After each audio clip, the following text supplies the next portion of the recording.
Napapanginig po ako tako. Ang panginig sa Kaisano. Ikaw po akong eye contact. Si Mayor, hinahanap ko. Tama na yan.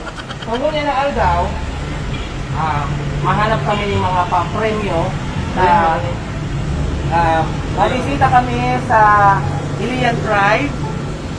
Kukumusta unta duman ang mga projects ng mga youth saka ang Sangguniang Kabataan Federation kang Iriga City. Hindi nga. Ganap signal.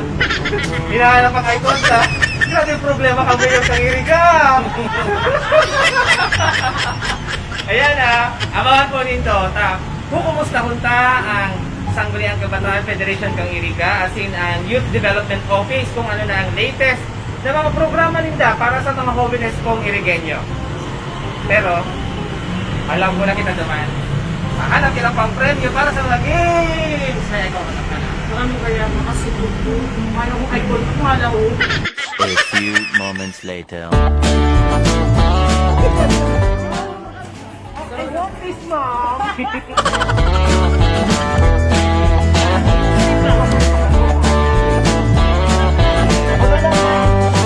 Pero ikaw ko to.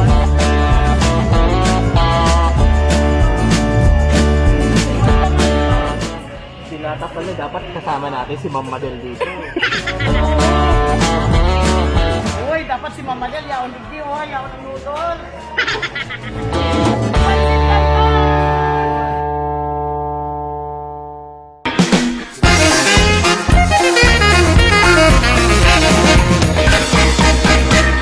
Hello! Hi! Hello! Welcome back naman sa pinakamaugmang vlog sa Rinconada Camarines Sur. Inian! Si George. At si Madel nasa Nasa Ilian po kami. Yung kuya po kami sa Ilian Tribe. Pinagamit sa mo ang Ilian Hotel kang Kapitan ta, digdi si Kapitan Ariel Lucena para matukbuan ta ang mga aki kan mga IPs kung paano magpasa.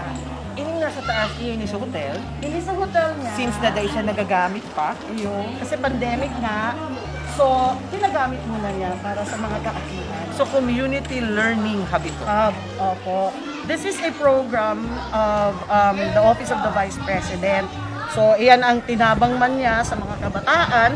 Ang mga kabataan, those are volunteers para tuktuan ang mga aki kung paano magbasa. Because until now, some of the kids, they do not know how to read and write. So, nag-take advantage man sinda kan time na modular. So, at the same time, nagtutukdo sinda, nag-tutor na rin sa mga aki. Okay. Ano ang assistance naman na ini-extend ng local government units sa mga volunteers? Opo, ang assistance ta, iba po sindang ang pagkakanlinda daily because eating program na ini, it will last until November. So, igwa kitang food sa inda and igwa man konting allowance for some of them. But not all because ang target mi nga ni lang mga 8 volunteers lang so far. Tapos nabigla kami, tadarakulon na sa mga nag-volunteer and they're not really expecting anything in return. So, nakakatuwa, tabuhay na buhay ang bayanihan. Kumbaga, nakaka-inspire man na igwa pa man palang goodness, igwa pang mga mararay na mga aki, dakulon pa ang mararay na aki na gusto nindang makatabang sa society and sa community. Speaking of gustong makatabang, duman sa mga nasa private sector na gustong mag-extend naman ng assistance sa kanya, papaano naman? Pwede sindang mag-coordinate with our LIGO officer who happens to be Ray Rodriguez and Queenie. And pwede sindang maki-coordinate sa planning office. Tapos pwede po sindang pwede nindang ipaabot kung ano ang gusto nindang rules. Masunod kita, ma-abide kita. And kaipuhan naman po talaga ang tabang kang mga pribado. So sana sa mga pribado dyan na talagang advocating also sa literacy program, sana mag-support naman po kamo, tabangan taman ining mga aki. Alright, sige, excited na ako mabisto ang mga aki. Ako man. Oh, let's go! Masakata kita! Tara!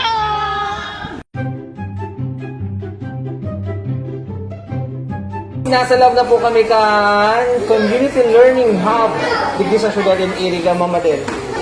Uya po ang nagpapa-implement ng program ni Vice President Lenny Robredo ang mayong iba, kundi ang Lycomi, ang Lido,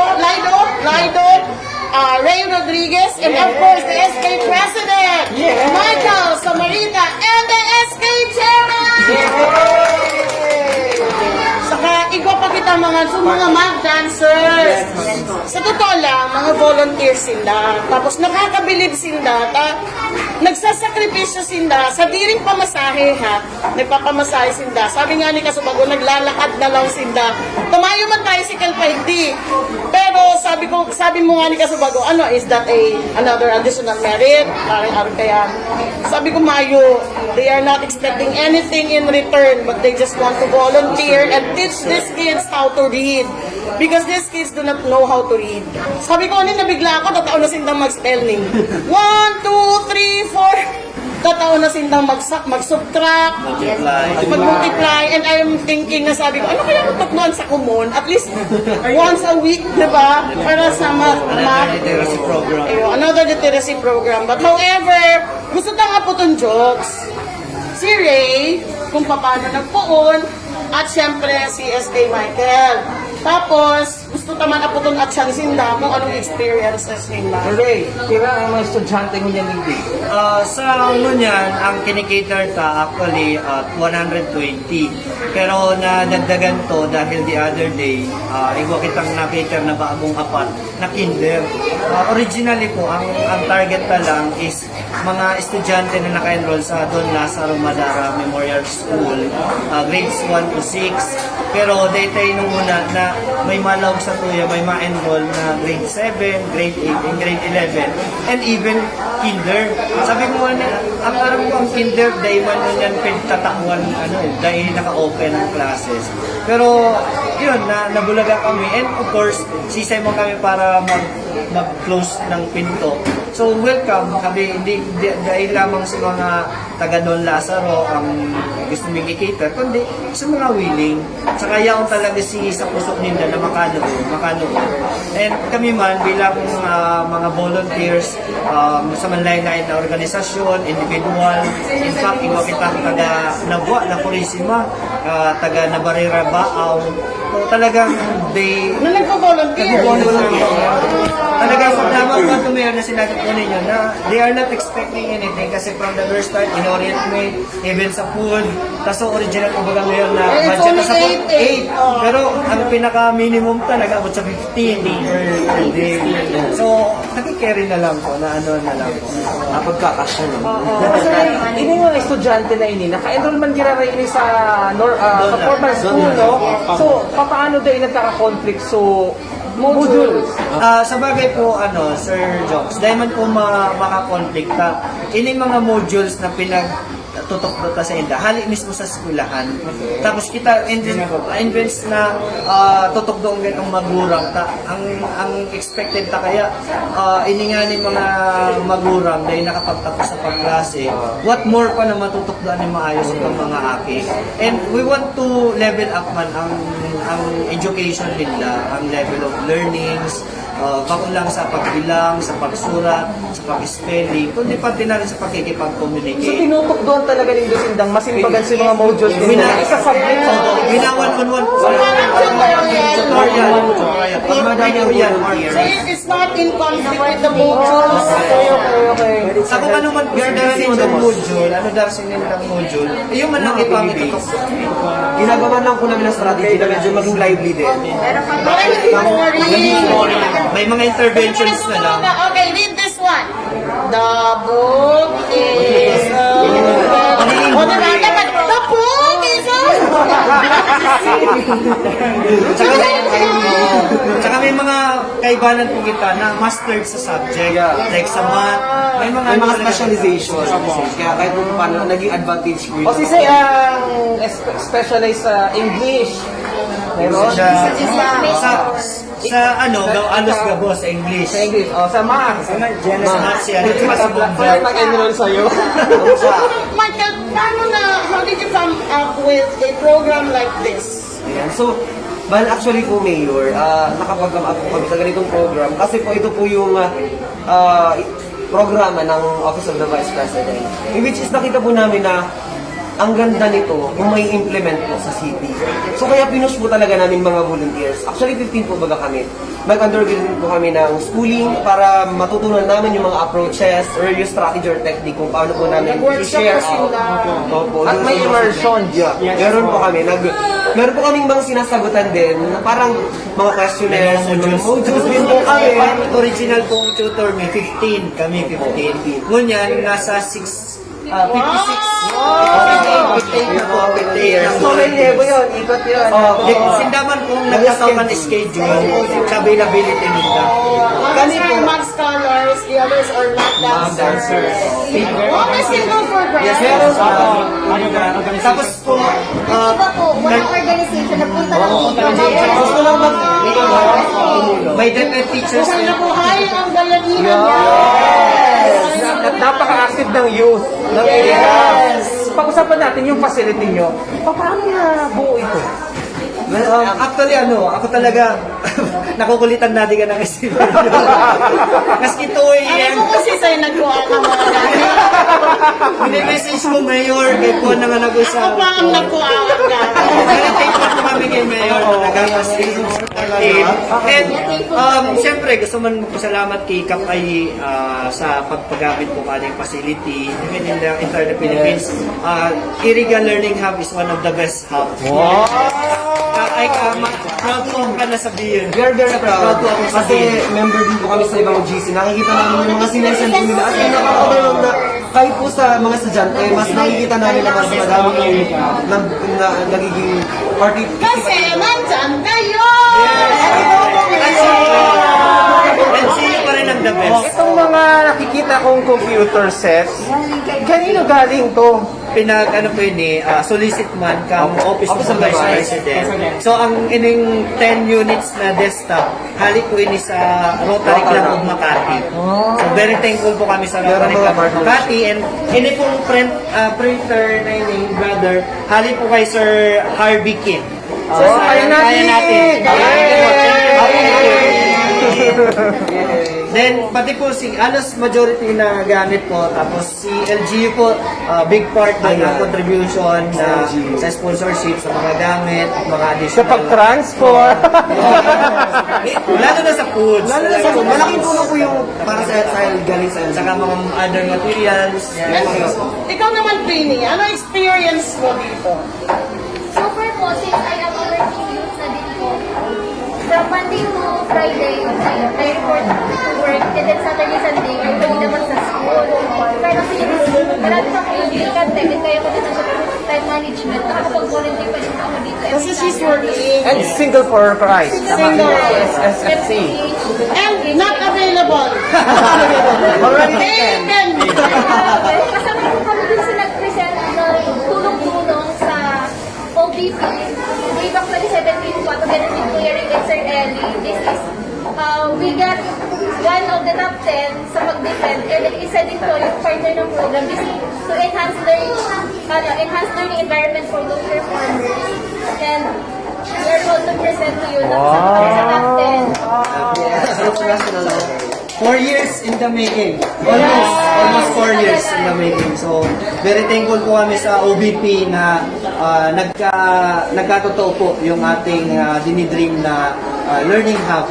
Hindi lang po para sa Barangay San Nicolas, sa Don Lazaro Madara, kundi para po sa buong Iriga, sa mga kabataan at bata na Iriga. Kwento niyo sa amin yung experience niyo dun sa amin niyo sa 11 years old. Grade 11. Ay, grade 11. Sorry, grade 11. Sana po Mayor, na siya, mag-grade 11 na daw po siya, kaya lang, nag-stop daw po siya kasi nahihirapan talaga siya. So, nung tinanong ko siya, Mayor, bakit ka hindi nag-aaral? Sabi niya, nahihirapan po ako, sir. Kasi Bakit daw nahihirapan? hindi daw po kasi, sir, ay Mayor marunong magbasa. Hindi marunong magsulat. Kaya, sir, Mayor, ang ginagawa ko po is, back to basic kami. So, Pinagtsagaan mo. hindi lang po ako Mayor, kapag halimbawa wala ako, sila Sam, sila Joy, tayo pong lahat dito is nagtutulong para po maturuan siya. So, nagsimula po kami sa ABC. Okay. Pero Mayor, nare-recognize naman po niya yung ABC. Alam na niya. Okay. Sa isang session lang po namin, memorize niya agad yung ABC. So, meron po siyang improvement. Nakitaan po agad namin siya ng improvement. Sabi ko nga po, may future ang batang ito, kailangan niya lang matutukan. Marunong na rin sa computer. Yes po. Magaling po siya. Nung pinagpa-ano ko po siya, pinagpa-subtract, pinagpa-multiply, pinagpa-divide, marunong po siya. Kasi may ginawa din po silang evaluation, self-assessment, worksheet, kung ano ba. Wala po yun sa materials na binigay sa amin. Kasi sila po So yun po Mayor, nakitaan po namin siya na may alam din naman yung bata, pero kailangan lang talaga niyang matutukan. Kailangan guidance. Guidance ng isang tutor or teacher. Kaya yun po ginagawa namin sa kanya. Sakripisyo talaga. Kailangan Nakaka-inspire din po Mayor na magturo kasi actually Mayor, siya po yung mismong nagpunta dito. Jefferson, kinikwento kasi nila na pumunta ka daw talaga dito para magpatulong, na matuto, na mag-aral. Ano yung nasa isip mo that time nung pumunta ka dito? Ano yung naiisip mo? para matuto po. Bakit gusto mong matuto? Para makatapos sa pag-arte. Bakit hindi ka nakakapasok noon sa paaralan, sa school? Binubulit ka ako. Binubuli. Bakit ka binubuli? Dahil may nagkaklase po. Mahina sa klase. Wala namang mahina sa klase. Lahat naman may kanya-kanyang level ng talino. Di ba? So ngayon, nung nandito sila kuya mo, ano yung naramdaman mo? Na-boost yung confidence mo? Na-aram mo sa sarili mo? Kayang-kaya mo? May gusto kang sabihin sa mga kuya at sa mga ate mo? Opo. Sige. Salamat po.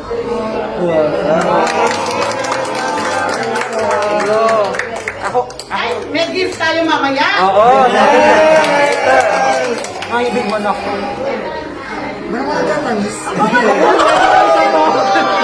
Ate, yung sinagot na muna is Lian. Uy, mag-aral kang waro. Ano gusto mo pagdakula? Mag-teacher ka na din. Jefferson, mag-aral kang computer. Anong age ka ni Jefferson? 20 na yun, di ba? 20. So,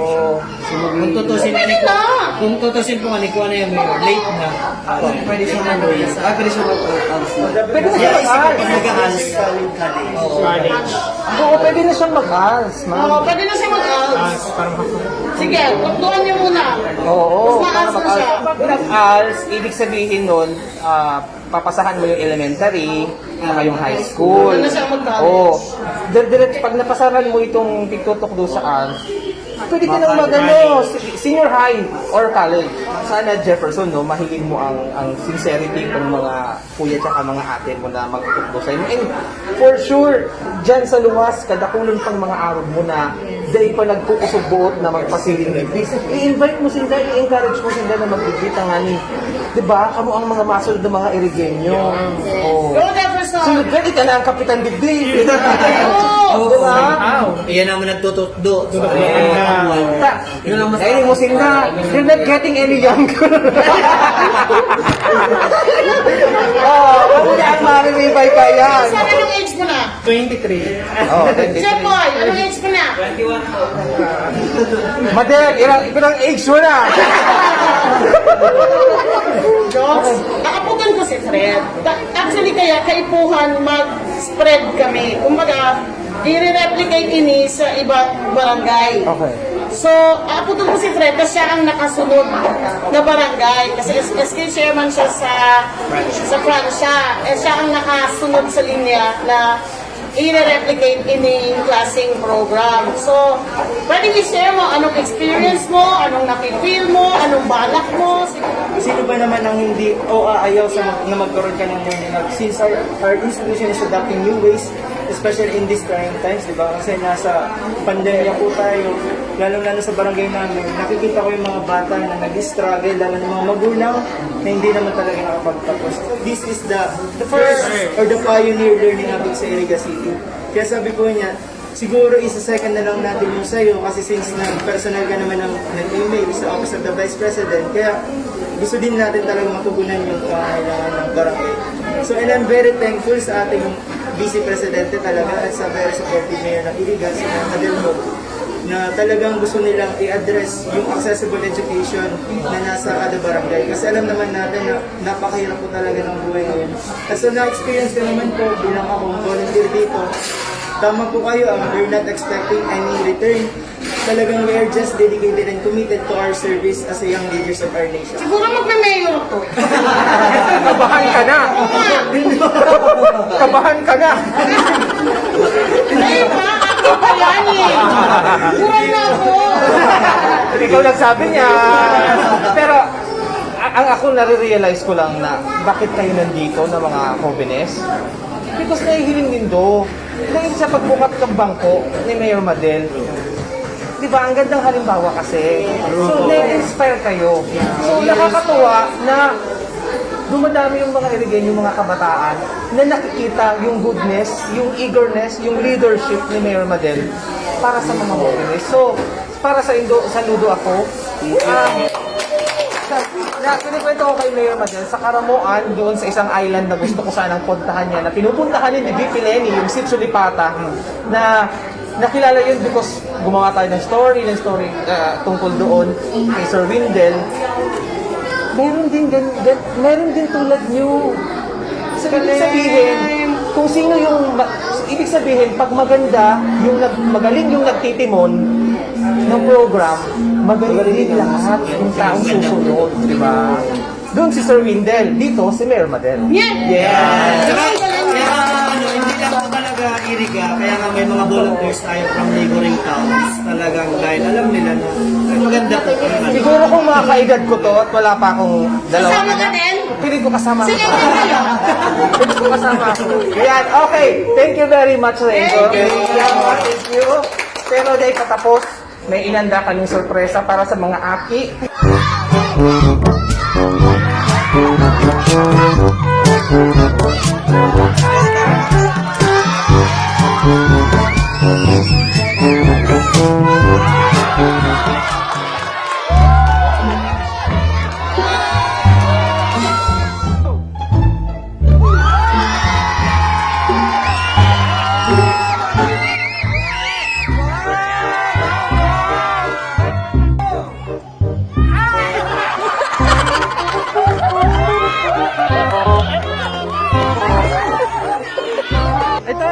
Ito. Patsos yan eh. Ganun talaga. Hindi naman lahat ng oras. Pabor sa'yo.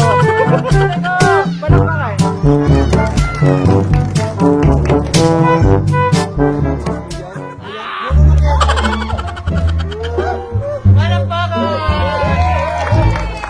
Okay, so mga children, nag-enjoy ka mo? So pagpuliin nyo, so premyo ninyo, ikaw ninyo sa mga parents ninyo. Okay, lalo na sa bukas. Wow, nanggana sa biscuit. So okay, ngayon, ako kita isnakan.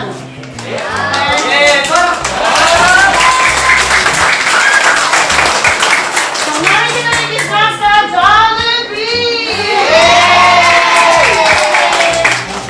Ano kita spaghetti and chicken. Wow!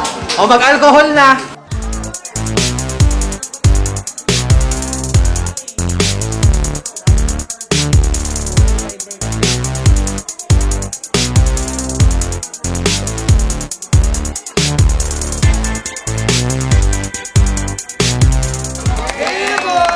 Thank you, Mayor.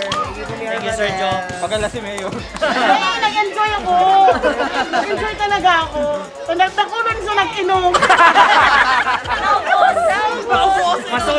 Masulong sa kuha. So, kasi magulik ito na. Kaya nga eh. Pero naiiling mo susuporta ng daduan sa mga kakilan. Grabe. na po yung radio program. Ayan na. Sa ere. Ibig sabihin, radio program siya na tinutukdoan. Nagmo-module natin doon. Nag-discuss lang doon ng best topics.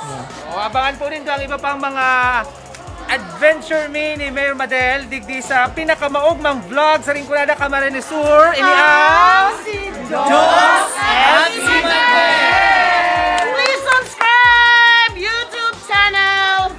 See you next time! Bye!